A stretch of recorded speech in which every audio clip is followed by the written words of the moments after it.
Okey, Assalamualaikum warahmatullahi wabarakatuh dan selamat sejahtera kepada semua pelajar yang akan mengikuti kelas ASK pada hari ini bersama saya Cikgu Nur Rashikin. Okey, pada hari ini kita akan terus masuk kepada struktur kawalan ulangan di mana pada hari ini kita akan fokus kepada struktur kawalan ulangan untuk ataupun for. Ini kamu boleh rujuk buku teks kamu di muka surat 79. Okey, di muka surat 79 dia sudah berikan kepada kamu satu contoh di mana contoh ini adalah struktur kawalan ulangan. Okey, dia nak minta kamu ulang apa? Dia nak minta kamu repeat untuk laungkan merdeka. You have to shout out, merdeka sebanyak. Sebanyak berapa kali? Sebanyak 3 kali. Dia berikan satu contoh sirikut dan juga satu contoh carta ali. Okey. Saya nak kamu fokus kepada saya punya contoh lain. Contoh lain melalui penggunaan sistem. Menggunakan penggunaan sistem lain. Ini adalah struktur kawalan untuk for. Kamu boleh lihat di buku teks kamu muka surat 79 tadi. Di mana ini adalah dia punya contoh sirikut. Setkan pembilang. Pembilang ini apa? Pembilang ini adalah counter, pengira. Pengira berapa banyak bilangan yang perlu dibuat, yang perlu dilakukan. Sebab tu dia menggunakan perkataan pembilang, bilang, kira. You have to count. So ini adalah pembilang. Kalau perkataan pembilang ini ditukarkan dengan perkataan lain pun boleh, tiada masalah. Kemudian kita lihat contoh yang pertama, iaitu mengenai washing machine. Saya bagi contoh di sini mengenai washing machine ataupun mesin basuh. Di mana kalau kita nak menggunakan mesin basuh ataupun washing machine, kamu perlu setkan dia punya masa. Sebagai contoh di sini dia setkan masa selama 43 minit. Selama 43 minit. Jadi ini adalah contoh sirikut. Mesti bermula dengan perkataan mula. Mesti dimulai dengan perkataan mula. Kemudian setkan masa kepada 1. Setkan masa kepada 1 ini adalah sistem yang automatik akan setkan masa kepada 1. Untuk masa 1 hingga 43, apa yang berlaku? Selama 43 minit, mesin akan mencuci pakaian. Dan tambah 1 kepada masa. Selagi mana dia tidak sampai kepada 43 minit. Dan tamat. Ini adalah contoh carta ali. Carta ali berdasarkan sirikut yang diberi di sini. Mula dan tamat seperti biasa mesti letakkan di dalam simbol oval. Kemudian setkan masa kepada 1 daripada ataupun bermula daripada 1. Kemudian selagi masa adalah kurang daripada 43 minit ataupun sama dengan 43 minit. Di mana apabila dia setkan masa kepada 1, nilai 1 ini dia akan turun. Dia akan turun ke bawah. 1 dia akan jadi di sini. Jadi masa di sini bila setkan kepada 1 dia akan turun di sini.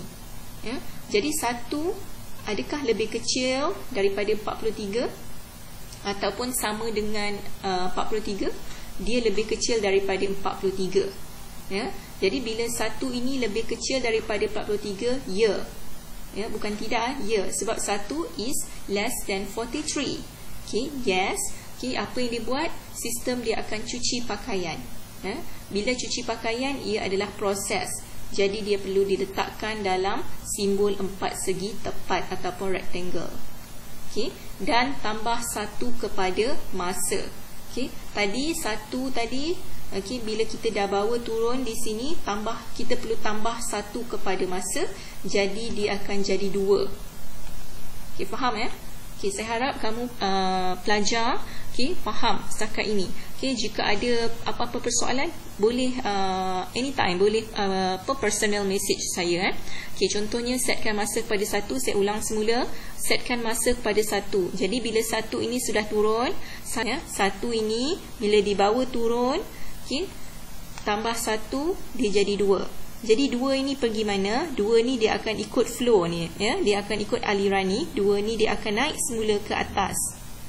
Ya, 2 ni dia akan ikut aliran ini, dia akan naik semula ke atas. So sekarang sini jadi 2. Ya, sini nilai dia jadi 2. Masa di sini jadi 2. Ni Okey, jadi masa 2, okey, is it less than 43? Yes. Okey, masa adalah 2. 2 adalah kurang daripada 43. Ya, dia akan cuci pakaian lagi. Okey, ini adalah pada masa yang kedua, pada minit yang kedua. Okey, pada 2 minit dia masih cuci pakaian lagi. Okey, bila cuci pakaian apa yang berlaku? 2 ini tambah dengan 1. Okey, 2 yang tadi, okey, 2 yang kita bawa turun tadi tambah dengan 1, dia akan jadi 3. Ya. Okey, sekarang 3 ni apa berlaku? 3 ini kita akan bawa naik ke atas. Dia akan ikut aliran ini, bawa naik ke atas. Okey, so sini jadi 3. Ya, masa di sini sudah jadi 3. Okey, ini sudah 3 minit. Sudah 3 minit. Okey, cucian. Okey, kemudian 3 adakah lebih kecil daripada 43? Nilai 3 ini? Okey, ya. 3 adalah lebih kecil daripada 43. Ya, cuci pakaian. Okey, tindakan dia adalah cuci pakaian. Okey, jadi mesin ini masih cuci pakaian. Kemudian 3 tambah 1 jadi 4. 3 tambah 1 jadi 4. Jadi 4 ni akan dibawa ke mana? Akan dibawa ke atas semula. Okey, so jadi proses ini akan jadi, masa ini sudah jadi 4. 4 minit. Okey, 4 minit adalah lebih kecil daripada 43. Ya atau tidak? Ya. Okey, ya, mesin akan cuci pakaian lagi. Ya. Okey, selepas cuci pakaian 4 tambah 1 jadi 5 dan seterusnya lah. Dia akan berulang. Okey, proses ini, proses cuci pakaian ini akan berulang. Akan sentiasa bertambah dia punya kiraan masa dia. Daripada 2, 3, 4 dan seterusnya. Okey, kemudian contoh bila dia sudah jadi 43. Contoh bila bilangan minit itu semakin lama semakin bertambah. Okey, kemudian dia jadi 43 minit. Okey, bila 43 ni dia naik atas, okey, adakah 43 lebih kecil daripada 43? Tidak, tetapi 43 equal to 43. Faham tak? Ini adalah tanda less ataupun tanda sama. Less or equal. Kurang ataupun sama dengan. Okey, jadi sekarang ni 43 yang tadi dia naik atas, okey. Kemudian dia, okey, kemudian 43 ni dia naik atas tadi, kemudian dia tanya di sini adakah 43 okey sama dengan ataupun lebih ataupun kurang daripada 43? Ya, 43 adalah sama dengan 43. Bila ya, dia masih cuci pakaian. Okey, kemudian 43 tambah 1 sama dengan 44. Ya, jadi 44 dia bawa ke mana? 44 dia akan bawa naik ke atas. Dia akan bawa naik ke atas, sudah jadi 44. Okey, so sekarang nilai dia sudah bertambah jadi 44. Okey, yang terakhir sekali 44, adakah lebih kecil daripada 43 ataupun sama nilai dia dengan 43? Tentulah tidak. 44 adalah lebih besar daripada 43. Okey, jadi adakah 44 lebih kecil daripada 43 ataupun sama dengan 43? Tidak. Bila tidak, dia akan tamat. Ya, proses cuci pakaian akan tamat. Okey, jadi di sini saya harap kamu faham. Okey, fungsi struktur kawalan ulangan untuk ataupun for, di mana kita telah tetapkan bilangan ulangan dia, bilangan berapa kali dia akan ulang mencuci pakaian. Ini adalah proses untuk cuci pakaian. Okey.